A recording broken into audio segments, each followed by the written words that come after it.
الله الرحمن الرحيم الحمد لله رب العالمين والصلاة والسلام على سيدنا محمد وأهل بيته الطيبين الطاهرين. May the peace of Allah be with you and upon you, my dear friends and brothers and sisters. So Moses spent about 10 years, and that is the term that he decided with his father-in-law, Shu'aib, to stay with them and help them out in return for marrying Shu'aib's daughter. And he established a family. Musa arrived there as a bachelorette, but he got married and he had children. And then when the term ended, he asked permission from his father-in-law to go back to Egypt because he had left his mother, he had left a sister there, he wanted to check out on him, and he wanted to be back with his family. And this thing happens to many people.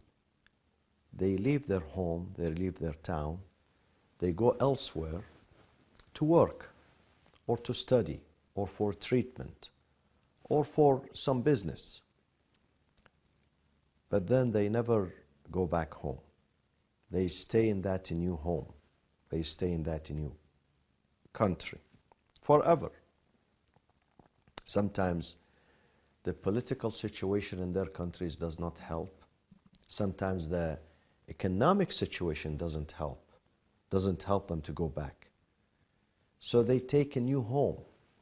But Moses did not forget his original home and his people who were living under slavery, under oppression. So he decided that I must go and do something and help my family. So he decided to go back to Egypt.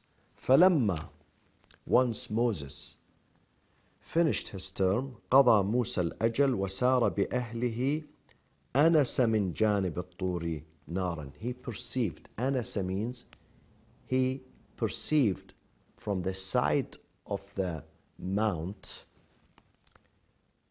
a fire. قَالَ لِأَهْلِهِمْ كُثُوا. It was a very dark night and a cold night too, and they were hungry.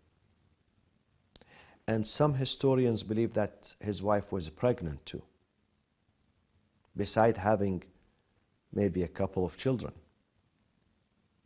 And they were all hungry. They did not know the direction. All of a sudden he sees fire.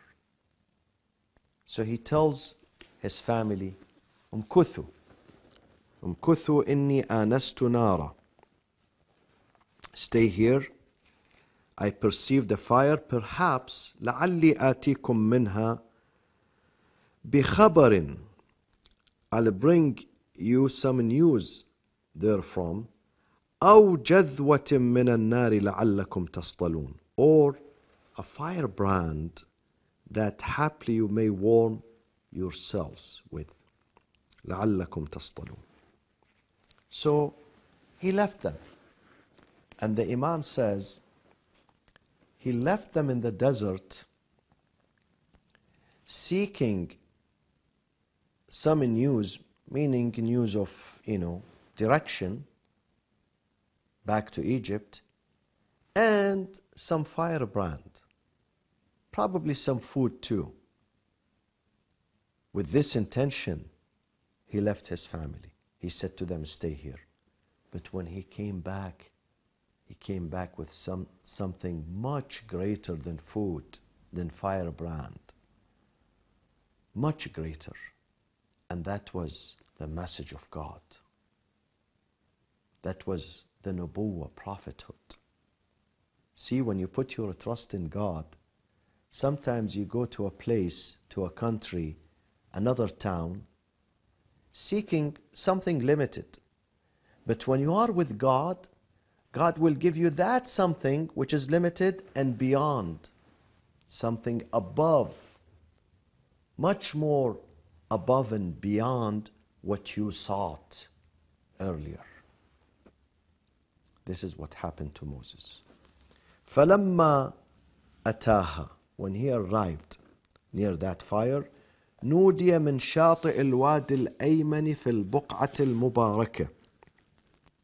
He was called from the right bank of the valley at the blessed site, البقعة المباركة, from the tree, من الشجرة. He was called. What was the call? إني أنا الله رب العالمين. O Moses, truly I am God, the Lord of the worlds. وأن ألق عصاك. He carried a cane with him, a staff with him. So cast your staff.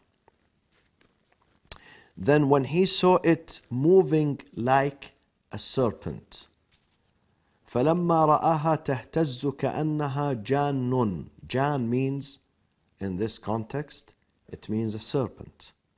ولا مدبرا ولم يعقب. يا موسى أقبل ولا تخف إنك من الآمنين.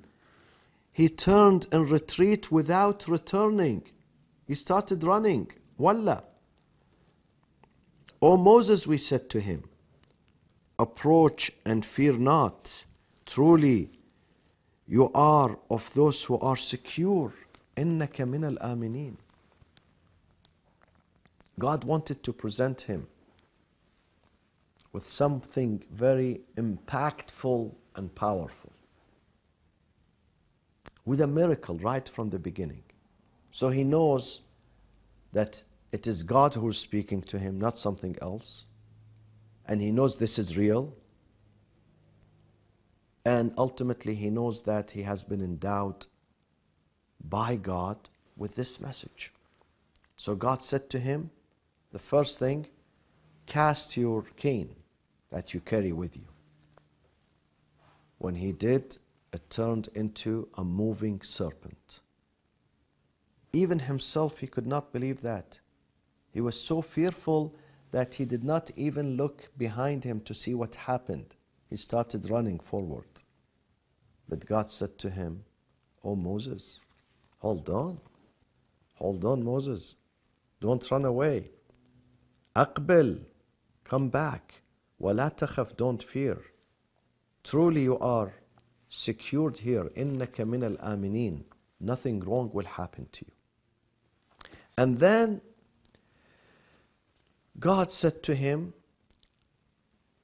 something more as a miracle to support him, to make him know and realize that this is God speaking to him and his mission is a real mission. This is not a magic. أسلك يدك في جيبك.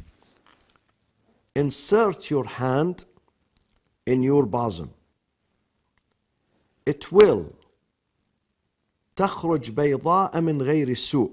It will come forth white, without blemish.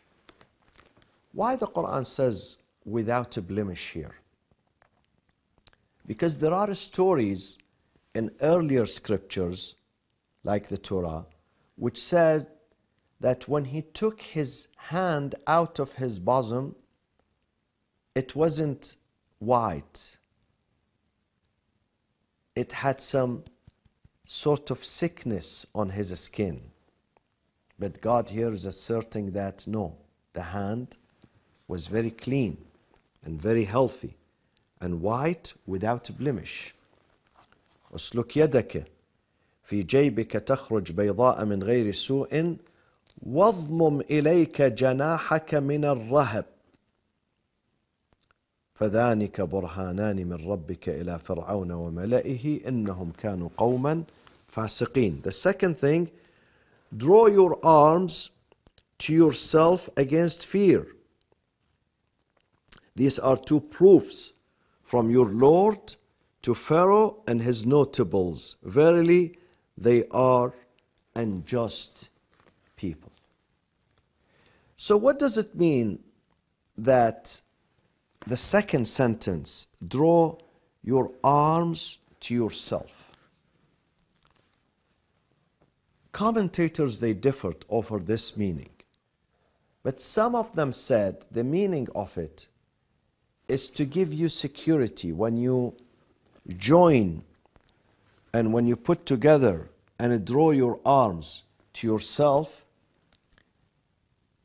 First of all, you're going to develop a sense of stability and security. Stability and security. And also this is a gesture of readiness to meet and face and confront your enemies. So you are ready for that. You are ready for that. These are two gestures. And then قال رب إني قتلت منهم نفسا فأخاف أن يقتلون. He said, "Oh my Lord, verily I have killed or murdered a person from among them, and I fear that they will slay me." How can I go? How can I go back to a community where they look at me and perceive me as a murderer? As a murderer. But the answer came. And then he said, وَأَخِي هَارُونُ هُوَ أَفْصَحُ مِنِّي لِسَانًا فَأَرْسِلْهُ مَعِي رِدْءًا يُصَدِّقُنِي إِنِّي أَخَافُ أَن يُكَذِّبُونَ. And my brother Aaron is more eloquent than me in speech. So send him with me as a helper to confirm me, for I fear they will deny me and they will reject me. So he had some requests. First of all, I am convicted with murder. So you have to find me a solution. When I go there, they are after me to kill me. So you have to protect me. This is why my first request. Second request, I'm not eloquent enough to express myself. But my brother Aaron, he's very eloquent. And I need him as a support, as a helper. Because if I go with my own insufficient speech, they might deny me. They might reject me. But if he comes with me as a helper and he would express our mission to them, there is a chance that some of them might accept. فَاجْعَلْهُ مَعِي فَاجْعَلْهُ فَأَرْسِلْهُ مَعِي رِدْءًا. رِدْءًا means a helper. يُصَدِّقُنِي. He would support me. إِنِّي أَخَافُ أَن يُكَذِّبُونَ. He will confirm me. And this is another example, my friends. Me and you, we should learn from this. Though Moses was a messenger of God, and one of the 5 top leaders, Anbiya'u ulil azm, they were universal messengers, not regional or local. They were universal. But still he needed his brother's help. What does that tell you? It tells you that sometimes you cannot do the work by yourself. Yes, God is helping you and supporting you, but also there are asbab. You need some means. If you want to work, you need assistance. You need help. You need followers. You need helpers, advisors. You cannot do it by yourself. So Moses asked that God would send Aaron with him too to help him. And this is exactly what happened to Prophet Muhammad sallallahu alaihi wasallam. Prophet Muhammad, the greatest messenger of God, needed help. And therefore, he asked God to make Imam Ali alayhi salam his helper, his aid, his advisor, his protector.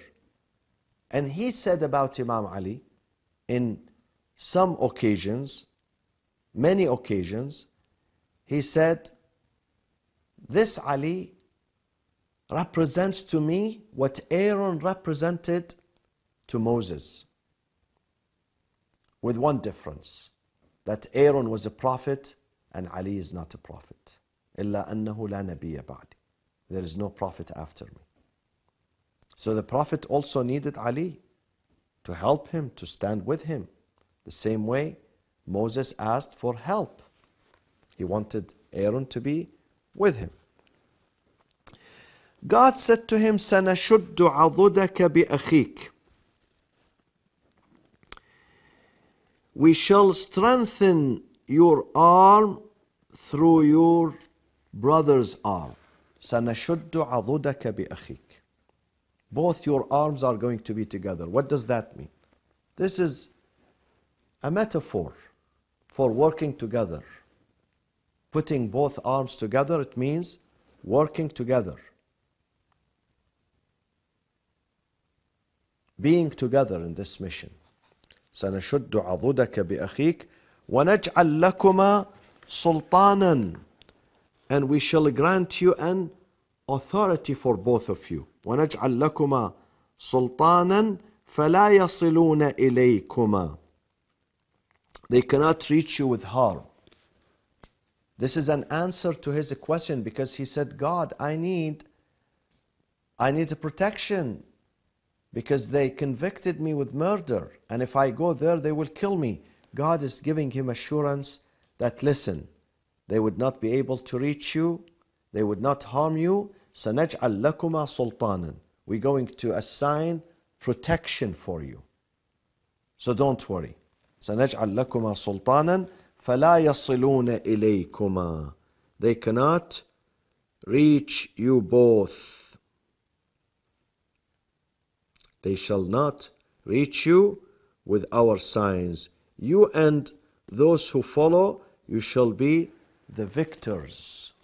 You shall be the victors. We are telling you from now that whoever is going to follow you in this struggle is going to be a victor too.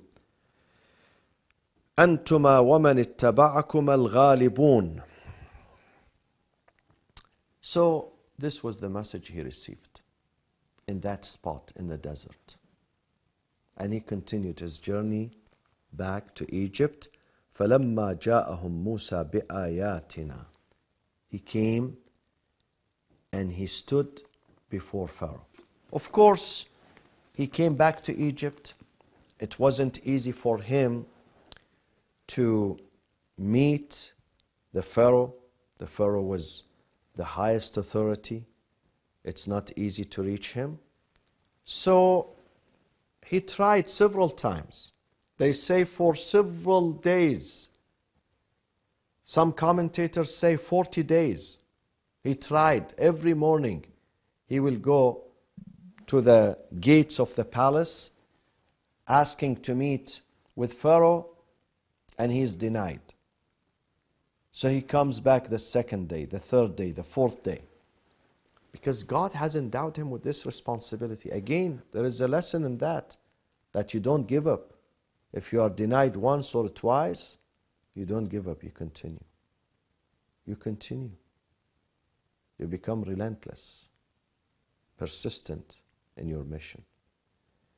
If we are rejected from the first time, and then we become upset, and we say, he rejected me, so I would not try, you would not be successful in your life, I am telling you.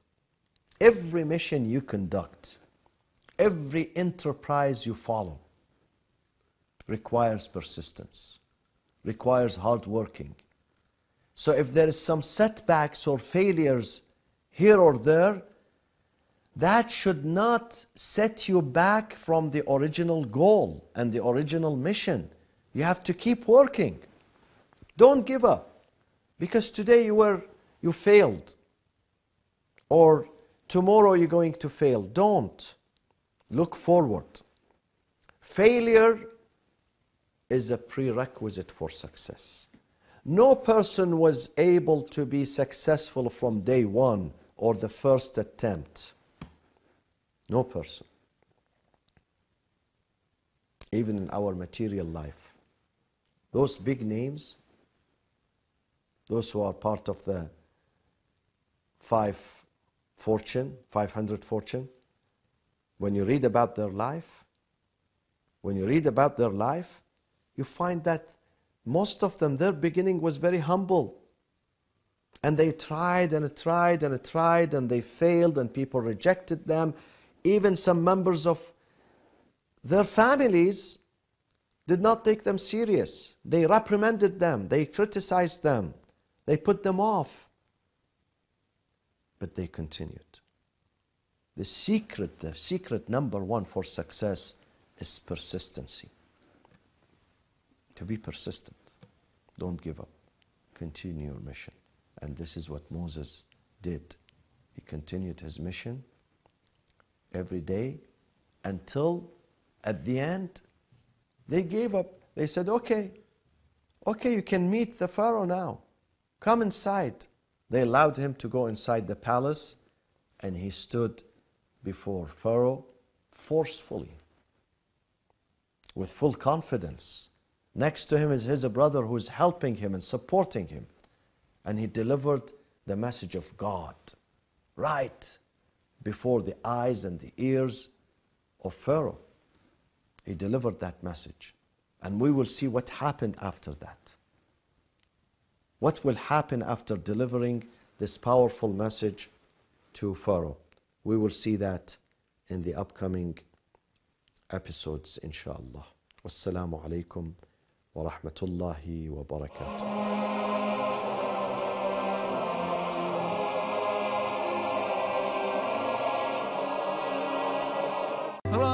رمضان رمضان ليت